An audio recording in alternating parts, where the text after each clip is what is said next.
Hey, how's it going again? My name is Drew. Um, I am what's called a TI, or a targeted individual. This video is about gang stalking, harassment, remote neuromonitoring, whatever you call it. I only call it those terms because those are the most generally used terms out there. I'm sure there's a ton of other ones. I'm only using that term like TI, gang stalking, is because just to identify with other people. So this is just going to be a short, specific situation. What happened to me with gang stalking specifically, and at the time it was pretty horrifying because I didn't really understand what was actually going on. Um, and so the reason I'm going to make these kind of series of videos is not to get monetized or ask you guys for any donations or anything like that. It's just to be another number of, and hopefully one day uh, there's going to be a solution for this because it's really crazy that they're getting away with this kind of stuff. Just completely just torturing people, honestly, innocent people. It's pretty crazy. Anyways, so this is a brief short story of kind of what happened to me one time. I think it was around 2000, I think maybe 16, something like that. Um, like many other TIs, I've traveled around a lot, moving from town to town, working. I'm not a criminal or anything. I just, especially in my early 20s and stuff, I traveled around a lot, trying to escape this thing, not knowing really that these stuff is everywhere.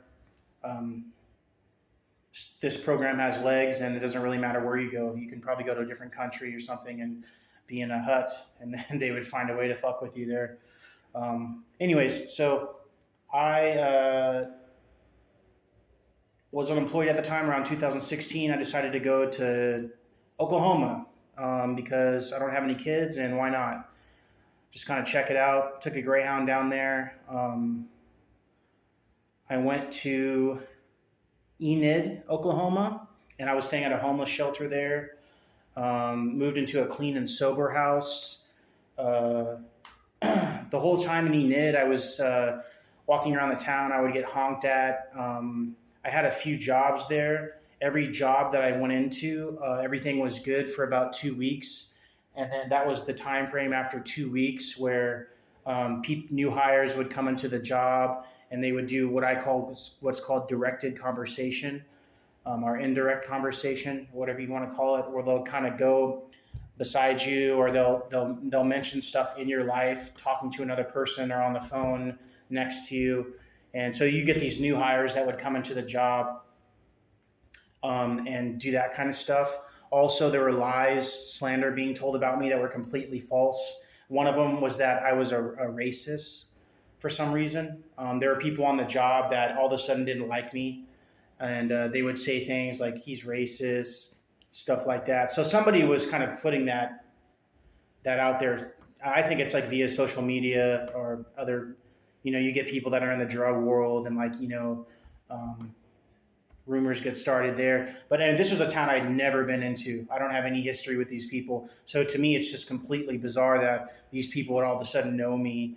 Um, they know that I'm a racist. Another one is that, I'm some type of sex, have some type of sex history, sex crime history, which is completely false. I don't have any type of stuff like that going on ever. But what I've noticed with other TIs, that's pretty common as far as the slander goes. They'll say anything they can. Another one they tried using against me is I like to abuse women or something, something like that. Completely outrageous, because in the jobs that I had in Enid, they would say things like, "Oh, he tried to abuse a woman," or I don't know, stuff like that with a directed conversation.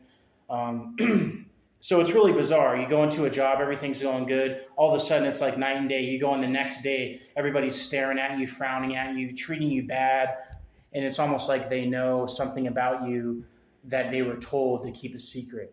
If other TIs know exactly what I'm talking about, it's because this has happened to other people. Anyways, long story short, I decided to go to Stillwater, which was about 30 minutes away. Got out of Enid. Stillwater is a college town, has a little more going for it. Decided to move into like this community home, like a group home there because I didn't have much money, and that was kind of one of my only options other than being homeless or staying at the shelter. And so I actually stayed at the shelter for a short time before that happened. As soon as I go into the shelter, same thing happens. Everything's cool for a couple days. Next day, it's like night and day. You have all these criminals pretty much threatening me. They were told something about me, like I was involved with something I wasn't, that I'm a snitch or something, which is completely outrageous because I am not involved at all in any type of criminal stuff. I mean, I've used drugs and stuff in the past, but I'm not, not on I've never been on any type of level where, I mean, other than just a literally casual user. So I move out of the shelter, move into this house, and it starts happening there. And it's the same thing. Everything's cool for a couple days. You wake up one day, night and day. It's almost like they were all told something about me that was completely false that I didn't know about, and they were told to like keep it a secret and like harass me on some weird level. So it's really weird. And TIs know what I'm talking about. Everybody starts treating you bad. They start doing the directed conversation things. I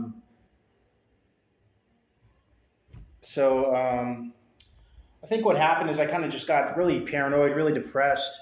I know there was this guy around town, a black gentleman who kind of looked like some type of gang member. And this is really weird.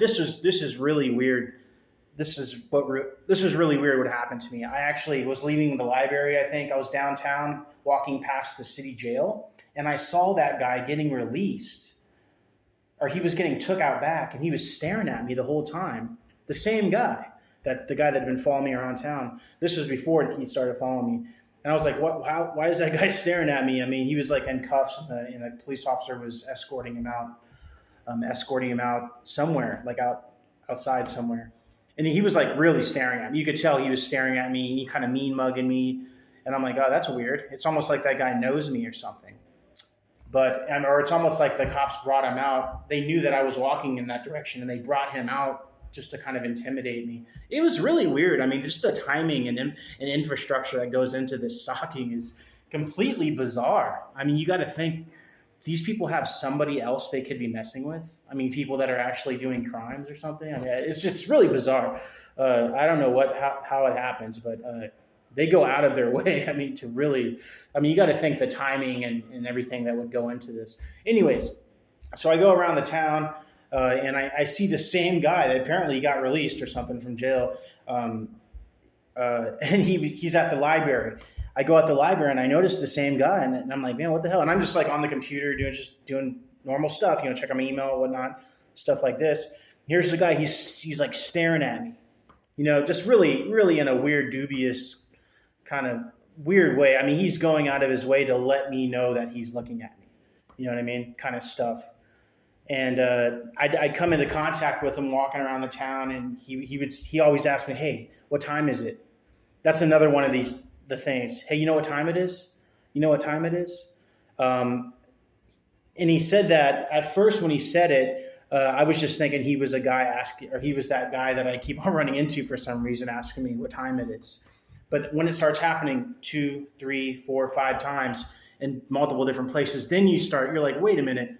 There's a pattern going on here. And that's what they try to do, is they try to sensitize you to things. Hey, what time is it? And that way you'll have a bunch of people flood in at one time, and they'll ask you what time it is.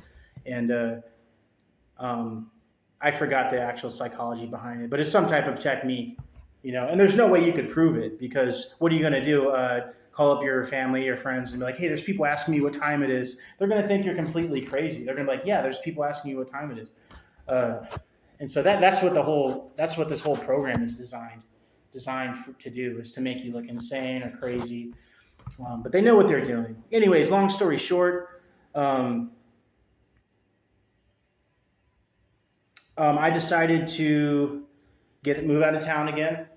I was like, you know what, this is weird. I'm going to go to the West Coast. So I decided I'm going to go to Flagstaff, Arizona. That's a cool place. I had little bit of money, and then I was like, I'll just stay in a hostel there. Um, I'll stay in a hostel there, um, and try to find a place to live. You know what I mean? And maybe because it'll be up in the mountains, it'll be different there, different scenery. It's a college town too. Maybe there'll be more open-minded folks and stuff. And I'm actually going to cut this video and separate it into 2 videos. And so I'll cut this video off and then I'll explain more on the next one. Thanks.